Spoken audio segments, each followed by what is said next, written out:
Welcome back to the latest episode of The Black Table on the Black Star Network.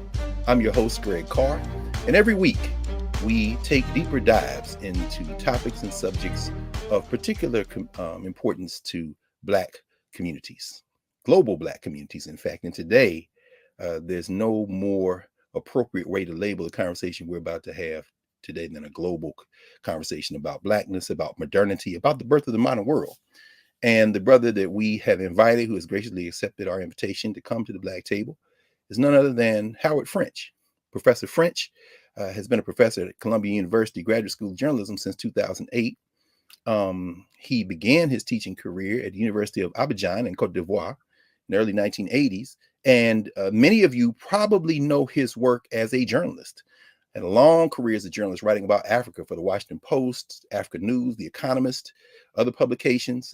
I came in contact with his work, when he was writing for the New York Times. He was a foreign correspondent and senior writer. He's reported from all over the world: Central America, the Caribbean, Africa, West and Central Africa, China, Japan. He's been twice nominated for the Pulitzer Prize. And of his several books, that certainly have impacted me and a number of folks who a lot of students I've had over the years. Everything Under the Heavens: How the Past Helps Shape China's Push for Global Power. Africa, China's Second Continent. It is his latest book we are here today to discuss. And this book, this remarkable book, Born in Blackness.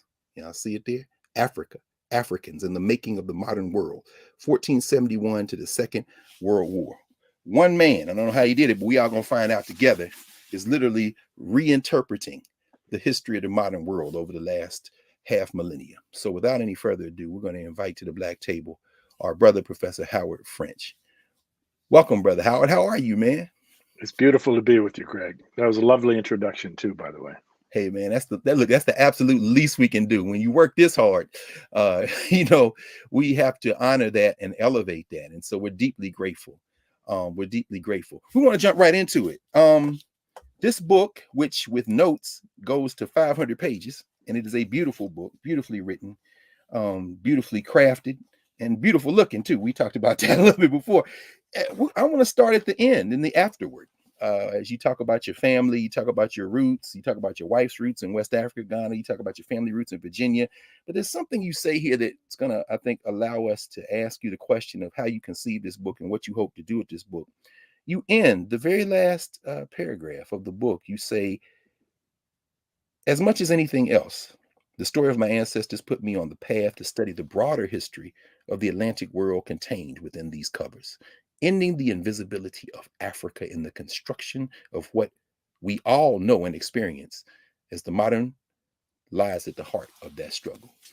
Tell us, brother, this thing captured your imagination. You spent years on it. What are you trying to accomplish with this book? Well, to begin with, the book starts in my childhood, if you wish. I grew up in Washington, D.C. for the first half of my youth, but my ancestral roots on my mother's side of the family are in Virginia, in central Virginia. And the story as we know it dates to the period of Thomas Jefferson, where a political ally of Jefferson, later the governor of Virginia, a man named James Barber, fathered a child with a woman he owned. And that woman is my ancestor, my grandmother's grandmother. And I tell her story in this book. We have the bill of sale for that person. We have a photograph. You know that. You write about that. You said, no, this is not speculation, huh, Howard? That's right. We retrieved it from a Virginia courthouse. We have a photograph of the daughter that she gave birth to as a result of that coupling with her master. And so this has been part of my family's education or my family education and conversation since childhood. We spent summers as I was growing up on that land, leaving the city to come to the Virginia heartland and return to our roots in that sense. And then, you mentioned my wife, and this is the other big part of the story. I married a woman whose family is from Ghana, and specifically from a part of Ghana in the west of that country that has played an incredibly important but unrecognized role in the birth of modernity. Unrecognized is too weak, cut out of the story of the birth of modernity. This is the place where Europeans first succeeded in a decades-long search to connect with the wealth in gold that emanates from West Africa in the 15th century. They worked for decades to find where is all the gold coming from in Africa. And in 1471, a year that is mentioned in the title of my book, Yes. they arrive at a place they come to call El Mina, which means the mine, and that's just a few miles from where my wife is from. And so, in that sense, this has also been a family conversation for me from a very early age. And I've been married a long time now, and so I've been ruminating about all of these things. And I've also been, as you alluded to, in terms of my career, traveling a lot. I've worked all over the Atlantic Basin. I'm from the United States, of course, the American South in specific. I've worked in the Caribbean, Central America, Northern South America, meaning Colombia, Venezuela, etc., West and Central Africa, and I have never lived in Europe, but I speak European languages, several of them. And we all are steeped in European history, whether we like it or not. This is part of the standard way we are brought up, right? And so this was the stew out of which came this book, trying to make sense of where we, not just me, there is a bit of biography here. It's a small piece, it's a small note or set of notes in the book, but where we all came from. And that means the white people too. Yes. All of us Yes. came out of this cauldron whose base ingredient, whose most important foundation was Africa and Africans. But you start, it's fascinating how, because of course, and as folks who get this book and read it, and hoping everybody listening to us will do that, of course, and share. You travel to many of these places that you write about, and in many of the chapters you open with your passage there. And when you said Europeans, I think, we typically think of Europeans, Africans, Asians. Those labels kind of become proxies for how we think we reduce dissimilarities between people. And as you talked about Ghana and your wife growing up right there, I think about the fact that, of course, Ghana has this robust trade, a robust tourism industry. And so many of us who want to connect with our roots, I've been to Ghana, and I know, and maybe many of the tourists don't know when they get there, but learn that Cape Coast and Elmina are two different enterprises. And what you do in this book beautifully, it seems to me, we'll talk more about this, of course, as we get deeper into the conversation, you disaggregate Europe. I mean, I think about Cedric Robinson in his book, Black Marxism, where he opens one of the chapters and says, for all intents and purposes in the 15th century, Portugal is a metaphor. And I'm like, that always stuck with me. But when you say Elmina, when you go through, it's almost like a relay race. You you have the Portuguese, then you have the Dutch, and then the Portuguese get chased, and they're going down, and then the English come in and take the thing from them, and they set up, is it Cape Coast as a kind of competing, they don't want to deal with the Elmina traffic.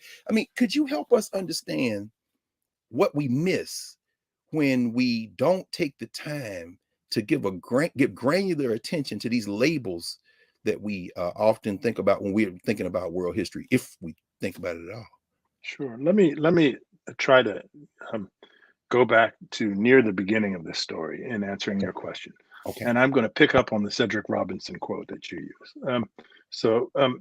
Portugal was literally nowhere in Europe in the 14th century. Portugal was a brand new kingdom. I mean, no offense to Portugal or to Portuguese people, but it was a brand new kingdom and a very poor place. There was nothing special or remarkable about Portugal. Portugal broke off from Proto-Spain. Spain, under that name, didn't exist yet. It was a bunch of kingdoms, the most powerful of which was Castile. Portugal breaks off, and Spain wants to recapture it. And Portugal is desperate for some kind of economic means to get onto its feet and be able to resist Spain. But because Portugal has no face onto the Mediterranean Sea, which is the traditional sort of highway of trade for Southern Europe, right, toward the east, Portugal says we need to find another source of commerce. And Portugal becomes obsessed in a way that is totally cut out of the story of the birth of modernity with Africa. The normal story we are told is that the Europeans were hell-bent on finding a maritime route to Asia. And if Africa is mentioned at all, and it usually isn't, but whenever it does come up in these sort of standard accounts of the birth of the modern world, Africa is presented as a mere obstacle. It's inert. It's historically unimportant. Africa needs to be circumnavigated. In fact, The Portuguese, knowing about the story of Mansa Musa and of the incredible amount of wealth known to exist in the heart of the Sahel region of West Africa, the Portuguese sort of fixate on the idea of connecting with West Africa as what I like to call their moonshot. This is their long odds bid to get onto their feet so that they can resist Spain and become strong. And so in the early 1400s, they set out down the coast of West Africa. They're not looking for Asia. They're looking for West Africa. And they have to overcome their superstitions and their technological limitations. And by 1471, they arrive in the place they call Elmina. And lo and behold, even poor people in Elmina are wearing gold. And so they figure out, oh, this is where the gold is, right? It is this discovery that sets everything in motion.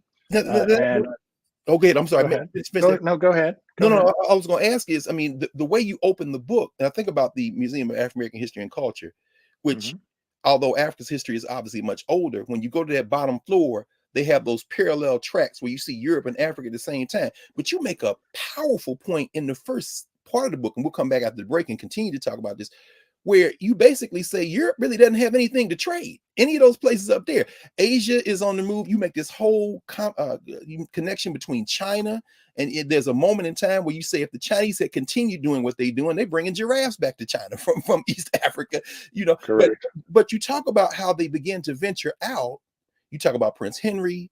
You talk about, and you make a distinction between that. Is it the Aviz dynasty and the Ming dynasty? It's like the choices that become the choices we now attribute to Europe and this European miracle are really informed by the places they can't go, the things they can't produce to trade with, and their obsession with getting things that they don't have anything of. When you say people are just wearing gold, I mean, and you bring Mansa Musa in very early as symbolic of that. He's even on a map. In fact, there's a Museum of African Art has an exhibition right now with a reproduction of the map, which of course you put on the cover of the book.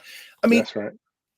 Do we have to rethink even what we think about in terms we think about this European genius? And I mean, as you're narrating this, just all that comes to mind. We absolutely do. So the Portuguese arrive in Elmina in 1471. Elmina is in the modern state of Ghana, right? They know there's an incredible amount of gold there, but the Portuguese don't have a rich material culture of their own. All they have to trade is cork, dried fish, and salt. And so the Ghanaians, as we shall call them in this conversation for simplicity's sake, say, sure, we'd be willing to trade with you, but the stuff you have is of no use to us. And so the Portuguese go back to Europe with some other goods that they had acquired along in other parts of the West African coast, pepper and spices and things like that. And they establish for the first time trade circuits within Europe that are totally left out of the story of modernity. The Portuguese go trading these goods to Germany and to the Low Countries in order to get goods from those places in Europe that the Africans will be interested in. And then they come back, the long sea voyage back to Elmina, and they establish this trade in gold with Elmina. And Elmina then, this commerce in gold, in which Christopher Columbus participated 2 decades before he ever sailed across the Atlantic. Man and boy, I sailed the Guinea coast, as he wrote. That's right. That's right. Vasco da Gama, the man who discovered, as they say, the route to India. All of these famous voyagers, they are working for the Portuguese in this era to pilot ships in the trade with Ghana. And this trade is so important that a number of very important, sort of historically speaking, central things begin to happen. First of all, Portugal, poor and weak, gets 25-30% of its crown revenue in that first decade solely from trade with Elmina. This is how Portugal is established as a secure and prosperous nation. It starts in Ghana, with the gold in Ghana. Spain goes crazy with envy. Their whole project had been to reabsorb Portugal. They send a fleet to the coast of West Africa to try to capture this trade and to defeat the Portuguese. The Portuguese had intelligence about this, and therefore, even though they were far outnumbered, they ambushed the Spanish and were able to scare them off. And so the Portuguese then build this giant fort on the coast of West Africa, the very first European fortified construction anywhere in the tropics. In 1482. This is the slave trading center, as it is known today, that's near Cape Coast. In Oh, fact, even as most Ghanaians don't know, this is not really about slavery at all yet. This no, is not about a yet. trade in gold. That's right. Well, The let me spe- let me let me interrupt you. one Oh, last go thing, ahead and Greg. make that last point, and then we're gonna come back after the break. I don't want to break your Okay, momentum, though. Yes, no please. problem. So the Spanish, so the envy is such an important part of this story from Yes, beginning to end, meaning all the way to the Second World War. So yes. the Spanish, crazy about the success of the Portuguese, say, we better start funding void. We couldn't beat the Portuguese in West Africa. We better start funding voyages of exploration of our own. Christopher Columbus had already tried to get the Spanish to finance a bid to cross the Atlantic. They had laughed at him. Mhm. Now, knowing that the Portuguese had such success in West Africa, the Spanish said, let's give some money to Columbus and see what he can come up with. If there's so much gold in the tropics, let's let Columbus see if he can get some gold for us. This is the start of it all. It's Wow. not let's sail to the Indies, let's sail to China, let's do this or that. It's all about the prosperity that stemmed from connecting with West Africa. Excellent. This is a good place. This is a good place for us, Paul. Thank you, Prof. That really does lay the foundation. We are going to take a break, and when we come back, we are going to continue with Howard French. His book "Born in Blackness." What we've just heard is basically covers much of the first part of a 5-part book, of a book of nearly 500 pages, which lays this out in great detail. So, back in a moment at the Black Table.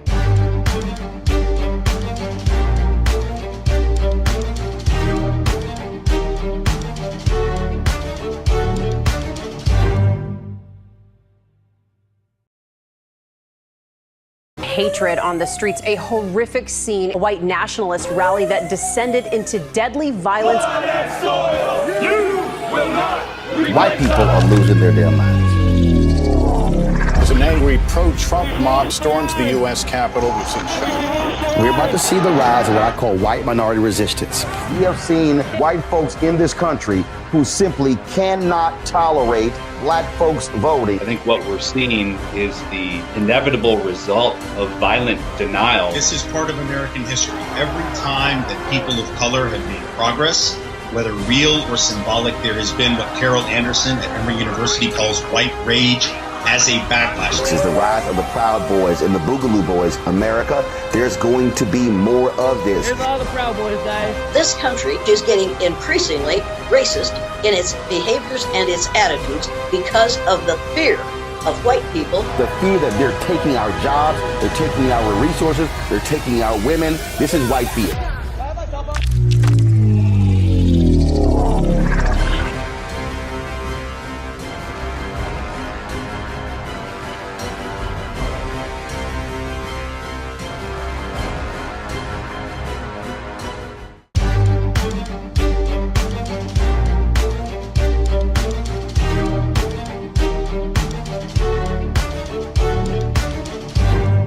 We're back, the Black Table.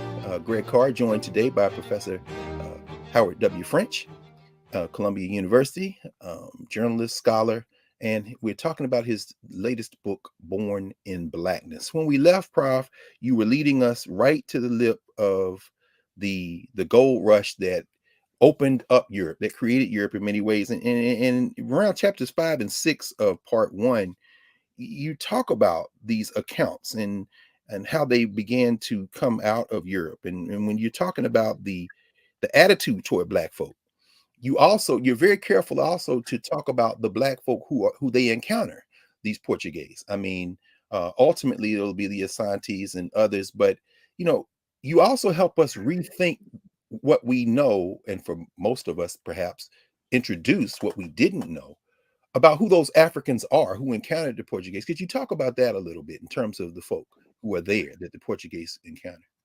Sure. So early in the 15th century, meaning in the 1420s and 30s, as the Portuguese begin this moonshot, as I've described it, desperate to discover the source of gold in West Africa, they set sail down the coast of West Africa. They first arrive at what is present-day Mauritania, then Senegal, and then further and further on and on. Right. In the beginning, the Portuguese are not finding gold. This is what they're looking for. And because Portugal is such a weak kingdom, they need to figure out some financial means to sustain these efforts. This is all being done under the aegis of the man whose name you mentioned earlier, Henry the Navigator, who was a crown prince of Portugal. So the first thing that they settle upon is to acquire human beings for sale into Europe. This is before the discovery of the New World, right? And so they start capturing through coastal raids, small numbers initially, small numbers of sort of isolated people who they surprise wandering along the near coast, right? In ambushes, and the Portuguese discover in taking these people back to Europe, specifically to Lisbon and to Seville in Spain, they could sell human beings for a huge profit. And this is because Portugal and that part of Europe are just emerging from the Black Death, the period of the plague in which more than a third of the population had died. And so manpower is in desperately short supply. And so they're capturing these poor individuals, and they're focusing on areas of the coast that are not heavily defended. And that's because European technology was not, in fact, much superior, if at all superior, to West African technology. The one thing the Europeans had that the West Africans did not have is tall-masted sea vessels. Otherwise, the military means of the Europeans and the West Africans was in rough parity. And so they're looking for places that are undefended, where there are not strong kingdoms, to capture people. Eventually, add to folks who are listening, you do make the point, however, that it wasn't that there wasn't an African capacity to even develop maritime technology. You do linger for a moment on the myth, maybe some people have talked about, or perhaps myth, you say, well, we don't know, about the expeditions in Mali that they tried to do some shipbuilding, and perhaps they took gold and tried to get into the ocean, into the Atlantic Ocean.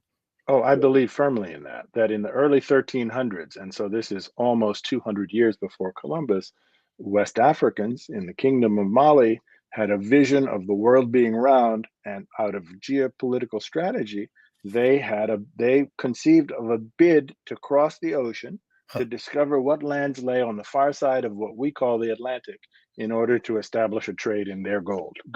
They were the gold superpower, and they were trying to cut out the middlemen of North Africa, who were taking a big cut of their profit in trade in gold with Europe, and say, let's discover some other lands. We figured out the world is round. Let's cross the ocean. They did not have tall-masted ships, but they had sophisticated understandings of the ocean and of its currents and things like that. Okay. I don't think we have any evidence that necessarily that they arrived in the Americas, nor that they didn't arrive in the Americas. It's simply an unknown. But the idea of this conception of theirs, and of two bids, in fact, to try to cross the ocean, is pretty well established. We have very good reason to believe in this. That's interesting. The Guyanese scholars we both know, Ivan Van Sertima, in his book "They Came Before Columbus," kind of takes that conjecture and tries to extend it. And of course, I guess it's kind of interesting because, as you were talking before we came on, your previous publisher, Random House, actually published that book, and the acquisitions editor was Toni Morrison, who you start her quote at the beginning. It's just there you go. But I didn't mean to interrupt you. In chapters 9 and 10, man, that chapter, Wealth and Peoples and Things, because we often hear this, black people sold black people into slavery, but you do an excellent job of helping us understand that if you're West African, for example, I think you use the Akan, for example, then you go to Benin. If you've got a lot of land, but you need people to work the land, the wealth is actually in people and not things. And so there's this thing that begins to emerge, and you really explore it in later sections, where this class dimension comes into play, where Africans, once the Portuguese have gone beyond the people they're randomly capturing and start negotiating and then trading for centuries, this exchange in people, do you think there was a common understanding of enslavement between these various different groups of Africans? And I went to another thing. You talk about John Thornton later in the book, and I'm reminded of Walter Rodney in the History of the Upper Guinea Coast, where he says, y'all can't say that slavery here was like slavery other places. But, and drawing from Thornton, and as you kind of tease out, it probably depends on what type of African society you're dealing with. You can't just put a blanket over Africa and say all these societies were the same. I mean, could you help us understand even the question of wealth in people as opposed to wealth in things, and how this plays out? These are such vital questions. First of all, linking to your previous question, the Portuguese quickly discover that these coastal raids that they're doing is costly to them. They're not strong enough to impose themselves uniformly along the West African coast. And every time they raid someplace, they're losing men, right? And so the Portuguese finally, as they venture further and further, discover that there are really well-organized societies here and there along the coast, and that a smarter strategy for them is to negotiate trade. This is before they had discovered gold at Elmina. And so let's negotiate trade with the Africans in human beings. The Portuguese figure out there's a lively interest in buying human beings, let's call them slaves, into Europe. In fact, eventually 10% of the population of Lisbon and of Seville in Spain become African as a result of this trade. The question is often asked to me, much as you did, well, so doesn't this mean that Africans are equally culpable for the slave trade, or that white people have nothing to be ashamed of, or that this was nothing unusual, or why are you laying a guilt trip on us about this thing? There's just all this peremptory questioning about the basis of the slave trade. Africans, a few things need to be said. First of all, before the establishment of truly extensive links between Europe and Africa, Africans didn't think of themselves as African. It's a hard thing for us to wrap our minds around, right? If everybody is Black that you will ever encounter in your life, Blackness is not a feature. Blackness is just Blackness. That's just what human beings. You make that point with the ruler of Dahomey. It's like, look, all these people look the same. All we're doing is defending ourselves. I mean, it's fascinating to when you bring that point up, man. Well, I'm sorry. So Blackness, like whiteness, emerges from this clash of cultures and these encounters over time. Second thing that needs to be said is, worth in people as opposed to in money, right? This basis of African trade. So the Africans, even hundreds of years after the first sale of slaves by Africans to Europeans, Africans have no conception of what use Europeans are making of enslaved people. Wow. Because Africans themselves do not use enslaved people that way. Africans throughout Africa worked to assimilate captured people who had been defeated in warfare, and into the victorious society, because the supreme value of any ruler was increasing the population. And so keeping them marginalized or as a subject class or something like that, or rank exploitation, made no sense in that cultural context. And so the Africans selling people to the Europeans not only have no conception of chattel slavery and of plantations, and I want to deconstruct this word plantations. Plantations, we need to get away from using this term. Plantations are prison industrial labor camps. They are nothing less than that, right? Plantation is far too elegant for what we're talking about. Yes, sir. In fact, let me pause you there for a second. We just took this is going to be a shorter segment. We're going to take a quick break. When we come back on the other side, please continue in that with the point you're about to make, and we'll be right back at the Black Table. Greg Carr, Howard French, born in Blackness. Back in a moment.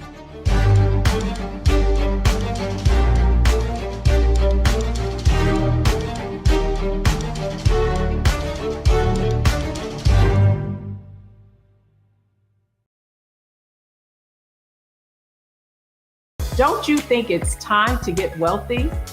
I'm Deborah Owens, America's Wealth Coach, and my new show on the Black Star Network focuses on the things your financial advisor or bank isn't telling you. So watch Get Wealthy on the Black Star Network.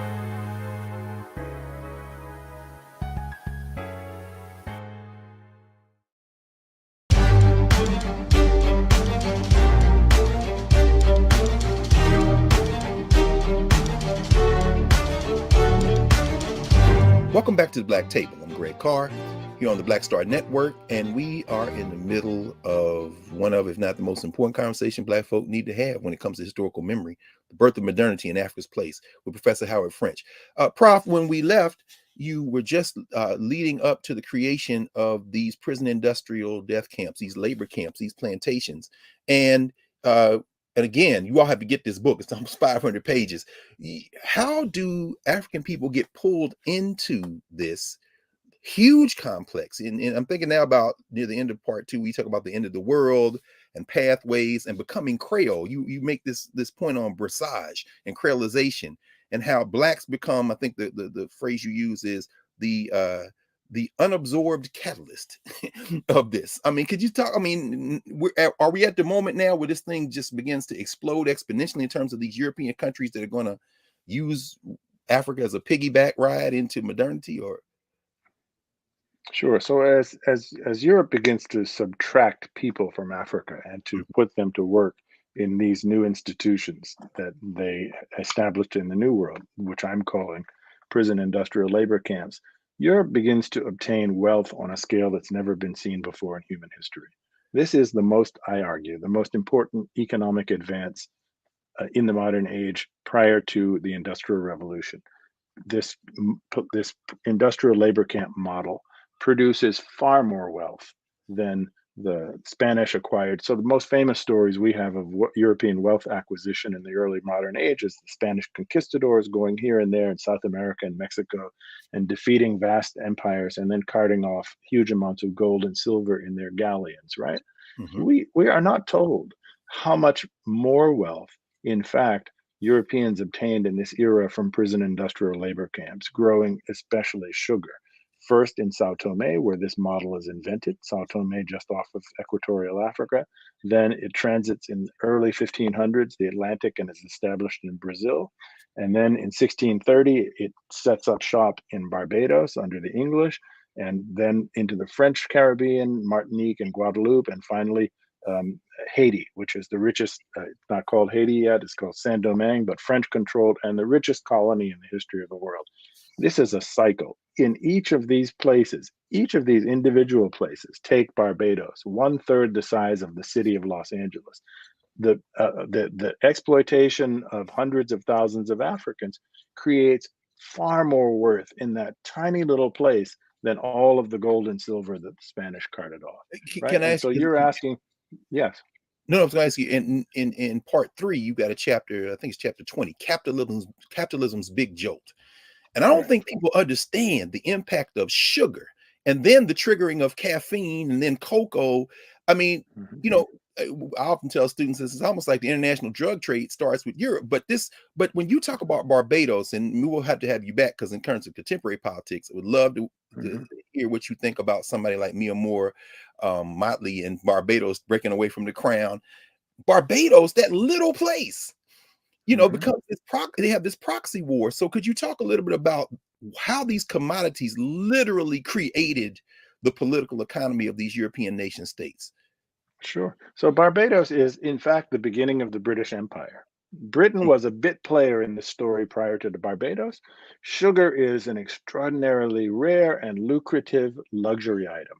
And so the English had watched the Portuguese make an incredible fortune in Brazil, and they said, we got to do this too. And they captured Barbados, which had the Spanish controlled most of the Caribbean, but they had focused on the big islands, Cuba, Hispaniola, and Jamaica, which they originally controlled. And so the English said, okay, these smaller islands close to South America, the Lesser Antilles, we can take over these and start this model. This is where England's wealth and preeminence in the world begins. This is the very foundation. It's in that tiny place of Barbados. And it begins with sugar and the extraordinary profits that are made from sugar. And it's not just an economic story of incredible wealth extracted from African labor in a little tiny postage stamp sized place like Barbados, but it changes English society in fundamental ways that your question alludes to. So sugar and coffee become commercially available for the first time. In 1650, a coffee shop is opened in the city of Oxford in England. Right away, it spreads to London. English people become addicted to sweet coffee. Some entrepreneur gets the idea that if you have a captive audience sitting in what we'll now call a cafe or a coffee shop drinking a stimulant, they like to discuss the affairs of the moment, the affairs of the day. Let's sell them a broadsheet with the news. This is the birth of newspapers. Come on, and man. It is out of the birth of newspapers, which is derived from all of this extracted African labor, that English democracy takes its seat. Citizens begin to feel, for the first time, we have a right to know what's happening in our country. This is a citizen's right, and we are going to be part of the debate. All of this flows from expropriated labor. So the intellectual class, the leisure class, even the people working in the factories who can now work longer and produce the wool because they got caloric intake as a result of sugar. Correct. While all that's going on, you make a fascinating point about the technology and the intellectual work behind extracting labor that is worked out in Barbados and then comes to Jamaica, and the French are doing it. And as I was reading, and I'm thinking, you really have laid the foundation for how we should even reimagine how we think about labor in a modern capitalist society. They're working the hell out of these people, and ultimately dehumanizing labor becomes a foundation in modern capitalism. But that stuff's worked out in the plantations too. Well, the like you said, the prison industrial camps as well, isn't it? Yes, and that's why I insist on that term, because this is a new form of labor organization. First of all, chattel is new. In other words, the reduction of human beings on the basis of race to the state of bestiality, that's new. And then secondly, the division of labor, the tight, nearly militarized supervision of workers, the extraction of productivity through corporal punishment, the specialization of Africans who are broken down into teams and held accountable for their production and punished if they fall short in their productivity, and trained in specialized tasks. All of these things, which we think of, most of which we think of as part of industrialization, all take place in these prison industrial labor camps. And so we typically, typically think that's what we learned. Right. We think industrialization starts in England with textile factories, and this is a matter of ingenuity, right? This is Europeans. They come up with a bright idea. Aren't they clever, right? This actually happens in the skin of Black people. 150 years before there's anything happening with textiles in England. So let me ask you, man, this is fascinating.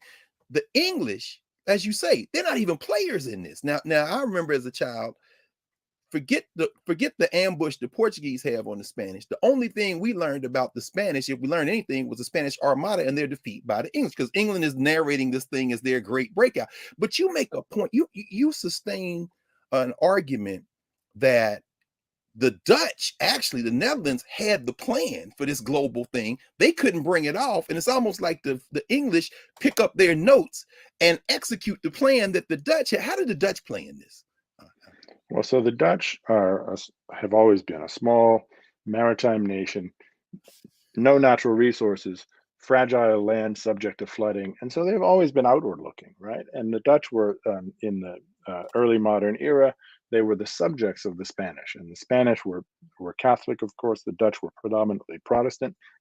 And the Spanish were taxing the Dutch heavily. And so this is kind of the American story well before America was born, right? Taxation with no representation. There's a religious dimension. The Dutch got fed up and said, we're going to do our own thing. We're going to break away from you. But because the Dutch were such important elements in the Spanish commercial world, the Spanish fought back and tried to retain them. And so the Spanish, knowing how much money, the Dutch, knowing how much money the Spanish were deriving from Portugal, because in 1580, Spain and Portugal merged. The Dutch didn't attack Spain, they attacked Portugal. And they went to Brazil and they stripped off Portugal's sugar colonies in Brazil. They knew this was the secret of Spanish wealth. And so the Dutch then say, okay, let's run with this. We've got Bahia, we've got Pernambuco. Let's establish some colonies in North America, namely in New York, because these places in wherever sugar grows, the land is so valuable from the productivity of enslaved people, it doesn't make sense to farm anything else. It doesn't make sense to produce anything else. And so New York is made as a supply colony for the rest of the Dutch sugar world, right? And that's why they have New Amsterdam before New York. Yes, that's New Amsterdam, right? So the Dutch have this integrated idea of what empire should look like. And this is what the English see the Dutch success and say, we can beat the Dutch. We're bigger than them. We're also a maritime player. Let's build up our naval power and we'll take them on and just steal their model. And so that's exactly what the English do. It's amazing. And of course, as you talk about in the book, I mean, Jamaica becomes their Haiti of sorts. And I laughed out loud, man, in reading that chapter, A Few Acres of Snow, where Voltaire says, look, man, Canada, man, you can't grow nothing up there, just a few acres of snow. But we're going to pause here, and we have one more segment. We do not have enough time. I hope you all understand how much everyone needs to read Born in Blackness, particularly Black people. And when we come back from the break, how we really want to explore who needs to read this book, why they need to read this book. And as we're listening to you, you also narrate the story of Black resistance, which is so remarkable. So when we come back after the break, we're going to continue our conversation with Howard French, Born in Blackness. The Black Table, Black Star Network, back in a moment.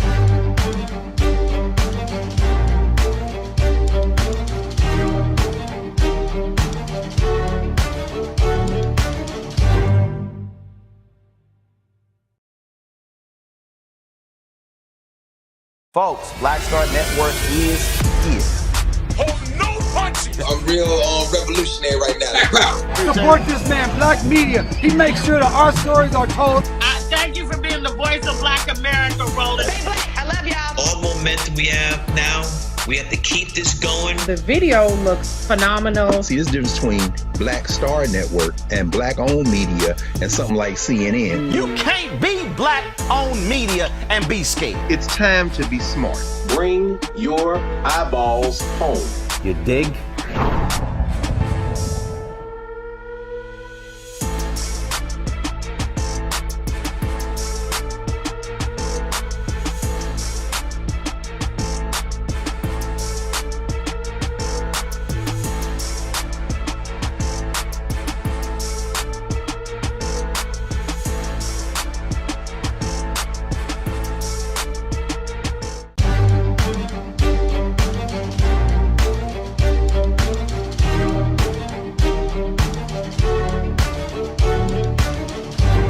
Welcome back to the Black Table. I'm Greg Carr, Black Star Network. We're joined today by Professor Howard W. French. We are discussing his latest book, a remarkable book entitled Born in Blackness. Prof, I'm so sorry in advance. We really don't have enough time, man, because we haven't even gotten to the fourth and fifth sections. So I want to ask you, I'm sure a lot of people, particularly Black folk, are thinking, well, did we fight back? Did we just take an L? And I'm thinking about, even in contemporary ways, as you discuss the way that these African societies develop, you talk about the toll that this type of thing had on the continent of Africa, how it disrupted African societies, created mistrust and fear that echoes to this day, created the population. But you also talk about resistance on both sides of the Atlantic. Could you speak a little bit about how that resistance looks, including those chapters in the last section where you really get into Louisiana, Mississippi? You really see this widespread resistance. Thank you for that question, Greg. Let me just start by sort of saying who I wrote the book for, right? Yes, who I wrote the book for is in part a story of resistance. I wrote the book for everyone. We are all, whether we're black, white, red, yellow, or whatever, the inheritors of modernity, the modernity that was created in this cauldron whose fire consisted of Africans and Africanness and of the labor extracted from Africans. And we need to place this back into the center of our history, right? But I wrote this book in specific with the desire to persuade African Americans of the urgency of reconnecting across borders with the bigger, broader history of Blackness, and to understand that resistance for us as a community consists not only of fighting our national battles and existing parochially. We got our hands full in this country, but we have to overcome the idea of resisting in a parochial sense, meaning, just fighting local battles. That resistance consists of connecting across frontiers and reestablishing the urgency of what unites us via this history across regions throughout the Atlantic, as opposed to the particularities that make one community special or distant or different or distinct from another. Like, I'm West African, or I'm African American and you're Caribbean, and therefore we're not really the same thing. Resistance consists in part of getting rid of that kind of thinking. Okay, now back to your question explicitly. Yes. Resistance is part of begins at the beginning of this story. So in Sao Tome, where the slave and the prison industrial labor complex is invented in the early 1500s, there are uprisings. There was a ship mutiny in some of the first ships brought from mainland Africa to that island by the Portuguese, enslaved people rose up and killed the Portuguese crew. They didn't know how to sail the boat, but they were close enough to the shore that enough of them survived to swim ashore and establish a community in the forest in the southern part of that island, which thrived for almost 100 years before the Portuguese learned of them. And they connected with the enslaved populations on the island and nearly overthrew the Portuguese. So this is from the very beginning of enslavement. You mean and to tell me that, Sorry? No, I was gonna say, you mean to tell me that even when we do learn about the Maroons, and as you write about the Maroons in English speaking, the Marunage, or as you talk about in the Quilombos in Brazil, you mean to tell me that those first communities were not in the West Atlantic, but literally off the coast of Africa? Just off the shore of Africa. Africans at every moment of enslavement resisted enslavement. Wow. And they still tell those stories. When I read the chapter, you said they still tell those stories there. That's right. I drove up, no tourists go to Sao Tome, right? So I show up in Sao Tome and I'm driving to the part of the island where those communities were established hundreds of years ago. And the school kids who surrounded my car knew right away why I had come. I didn't have to start asking them the question. They knew what their history was. And said, okay, you want to learn about this, right? Sit down with us, we'll tell you. And so this is a story that continues all the way into the 19th century and the Civil War. You know, we're told most of us are taught the Civil War, militarily speaking, as largely as the affair of white people, right? There were the white armies of the South and the white armies of the North. And eventually, because the North had a more sophisticated and more industrialized economy, the North wins the war. In fact, the North won the war because Abraham Lincoln was finally convinced to allow African Americans to fight in the war. They had been clamoring to do so. They enter the war in the late stages, and this becomes a decisive moment in the history of that military contest. And we're not taught that, right? And so this is another form of resistance. Resistance is there from the very beginning to the very end. And you, I mean, I love it. And of course, everybody, you just have to read this book because we've left everybody. I mean, when you quote Dessalines and you talk about Toussaint, and if Napoleon hadn't sold them out, maybe they could have worked something out. I mean, you just go through, and then Charles Desmond, and you talk about all these rebellions, and then you end. And I couldn't help but think of August Wilson when you quoted Mary Baraka near the end, when you're talking about the gift of Black folk. I mean, Wilson's three of his B's, right? Baraka, the blues, Ramari Bearden, the gift of Black folk. And then you evoke Du Bois. And by the way, you all, he's got everybody in there. C.L.R. James, Eric Williams. We've left so much to the side. Maybe, Prof, as we kind of wind to a close, you can help us understand not only the gift of Black people, but the responsibility of everybody in the world to recognize in difference, there isn't something to exploit, as we see what Europe does, but perhaps something to celebrate and learn from. I mean, but those last few chapters, you really do hone in on, you know, the implications of this history for our contemporary world, particularly for Black people. Could you talk about that for a little while? Sure. The gift of Black people, Greg, is threefold. First of all, Black people created the West. I can see people shaking their heads, falling out of their seats. What do you mean they created the West? There could have been no West without Africa and Africans. What do I mean by the West? I mean this condominium that it existed economically and politically speaking between Western Europe, the Atlantic nations of Europe, and the continental United States, what becomes the United States. It would never have happened without African Africans. Before the year 1820, 4 times as many people were brought across the Atlantic from Africa than from Europe. Those are the people who, under conditions mostly of chattel slavery, did the hard work that made the West viable as a thing, that made the American colonies viable as an economic venture. There would have been no West without this input, right? So first gift, the West. Second gift, modernity. It is out of this condominium of the West that the thing that we casually call modernity arises, that Europe and the Americas begin to ascend and separate themselves from previous parts of the world centers of economic wealth in the world, India and China and the Muslim world in the so-called Middle East and whatnot, right? This is where the wealth of the West derives from. Third thing, America. What is it that makes America America?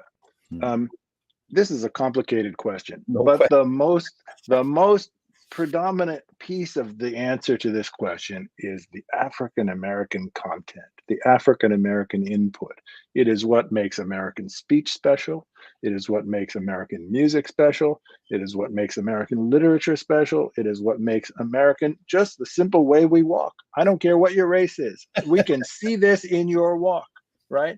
And so this is what makes America a unique thing. Don't want to interrupt you, but I just want to chime in for folks who understand that this brother has traveled the globe, reported from all over the world. So when you say that, you're not just talking about something you've researched. This is a thing you've seen. There's an American walk around the world, and you say and lived. Wow. Right. Of course. Yes. I mean, of course, man, I can't. So anyway, I didn't mean to interrupt you. Please continue. Please continue. No. So just to recapitulate those things, these are big things, right? What is the gift of Black folk? The gift of Black folk is modernity, it's the West, and it is the American genius. All of these things come out of this encounter and this Black foundation. Right. And so put it back where it belongs, right in the center of our conversation. And this, man, we're right at it now. I mean, as these national borders seem to dissolve, at least some of them, and the world shrinks and we face common threats like global warming. I'm thinking about Prime Minister Mia Moore, as I said, at the UN, talking about this.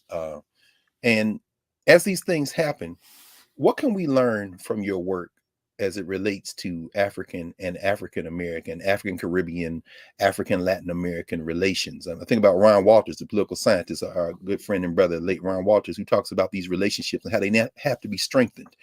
You talk about the roots of Pan-Africanism in the resistance. I mean, what, you know, and even in West Africa, when you talk about Nzinga and trying to create some types of formations where she can bring people together, and she's not alone, of course, in this. What are some of the lessons we can learn? So this has been this thing you've called Pan-Africanism is a struggle that has waxed and waned across the ages. The first instance of it, in my view, is on Sao Tome with the revolt that I described. Oh, wow. Okay, where people straight from Africa, meaning the swimmers off of that wrecked ship, combine with other enslaved people on plantations and plot to overthrow Portuguese rule. Those are people who speak different languages, brought from different parts of Africa, and they have identified their common fate of exploitation and said, we're not going to put up with this, right? What we need to learn is that as this thing has waxed and waned, we can't lose sight of the ball, right? So in the 1940s and 1950s and early 1960s in this country, this is recent memory, historically speaking. We were in a moment in this country where political elites among the African American population had Africa and the Caribbean at the forefront of their minds. These are people who, you know, Martin Luther King, Ralph Bunche, I could go on and on with many other names. Horace Mann, just to mention Americans, right? Had connections in Africa that supported Nkrumah in terms of Nkrumah's independence drive in the 1950s to become the first sub-Saharan African country to obtain independence from European colonialism. Nkrumah becomes independent. People of West African descent in Britain and people in the West Indies begin to describe themselves, symbolically speaking, to adopt the identity as we are all Ghanaians because we partake in the joy of the triumph of the Ghanaian drive for independence and for self-sustenance, right? Yes. This is the kind of spirit that we need to nourish among ourselves in order to assist each other across these divides and to take strength from each other's successes and to learn from each other's struggles and our failures and to plot our way forward more successfully. This is the Pan-African thing that I have said has waxed and waned. And comparatively speaking, when you think about what happened in the 50s and 60s, we're at a relatively low moment right now. That's Peoples true. are pretty much inwardly turned. Absolutely. What many of our listeners in this particular conversation need to understand right now is this. It's an important thing, right? 10% of the people who are permanent residents or citizens of this country who identify as Black were born in Africa. And that number is growing. That number is growing fast. Yes. Africa is itself growing fast. Yes. Africa is 1.4 billion people today. By 2050, it's going to be over 2 billion people. By the end of this century, it will be between 3 and 5 billion people. That's more than China and India combined. Okay? Check my numbers, Prof. I was reading a recent book. It's called A Scramble for Europe. And the author was making the point that at this time, he's estimating about 40% of those people in Africa are under 15 years old. Does that sound right to you? It's correct. Yeah. That is. Yeah. There's a demographic. What? There's a youth boom in Africa right now. There's a youth boom, and they're sitting on 1.4 billion and growing, and have all these cousins in the diaspora who seem determined to look inward instead of outward. I mean, we only have about a minute left, and I wanted to ask you, even because everybody's talking about the 1619 Project, and for me, it strikes as a little bit overly nationalistic. And you've got a whole section where you talk about these Africans that were with the Spanish and it came with the Portuguese. I'm wondering, how do we break out of these narrow nationalisms that kind of sometimes constrain the kind of thing you're talking about? So I think I have no criticism for the 1619 project. I think it's important, and I mean that sincerely. However, it is a national project. It is a project that places American history at the center of its focus and doesn't expend a terrific amount of energy looking beyond American borders. And that's legitimate for its own purposes. Sure. My project is very different. I'm saying, let's put African Americans back in world history. Let's think of the big picture here. Let's go deep into time and talk about where we come from, and that there's strength and purpose in this, and that, the American story is fine and it's great, and there's things to be proud of, and there's things to shed tears over, right? But it's a small part of a much bigger story, and that much bigger story has a lot to teach us. Professor Howard W. French, when you said that, man, who I thought of immediately was Carter G. Woodson, who said the same thing. He said, this isn't Negro history, it's the Negro in history. And you've given us, you've given us with this book, the latest. As I was reading it, I was thinking about journalists like Lerone Bennett with Before the Mayflower, folk who are writing to general audiences like There's a River, Vincent Harding, and those who have written many academic books and textbooks which make many of these points. But you, not only as a scholar, but as a journalist, crafted a way to bring all those stories together, add your perspective, and put it in a place where, and as I told you in other contexts, some school children, there's a family where they were reading the book to their children, and the child said, I want to ask Professor French a question. So, I mean, that's the reader accessibility to this book. And we want to thank you for this work, brother. It's a real gift. And we intend to honor you by reading it and thinking and acting on what you've laid out for us. So thank you for joining me. I'm honored by your spirit, Brother Carr, and by the intelligence of your questions, and by the sort of deep and open kind of commitment that you have to these topics. And I welcome the audience. Don't be intimidated by 500 pages. I've written it for you. It reads from start to finish. Well, proud. We're people of the book, as you say, the point that they made when they deal with the Muslims. This is a book. I mean, the Bible is a lot longer than this, and so if you can carry the Bible, you can certainly get born in Blackness. So thank you, Professor French, Howard French, for joining us here at the Black Table, and we're looking very much forward to having you back soon so we can continue the conversation. It'd be my pleasure. Yes, sir. Yes, sir. Back in a moment.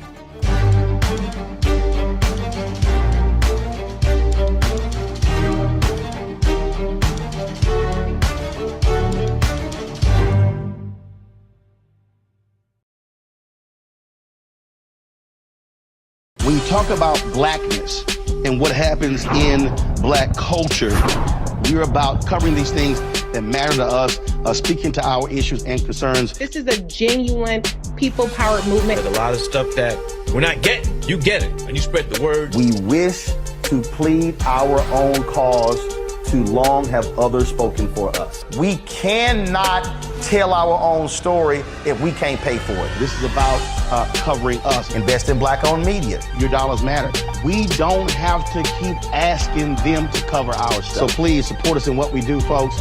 We want to hit 2,000 people, $50 this month, weighs $100,000. We're behind 100,000, so we want to hit that. Y'all money makes this possible. Checks and money orders go to P.O. Box 57196, Washington, D.C. 20037-0196. The Cash App is $RM Unfiltered. PayPal is R Martin Unfiltered. Venmo is RM Unfiltered. Zelle is roland@rolandsmartin.com.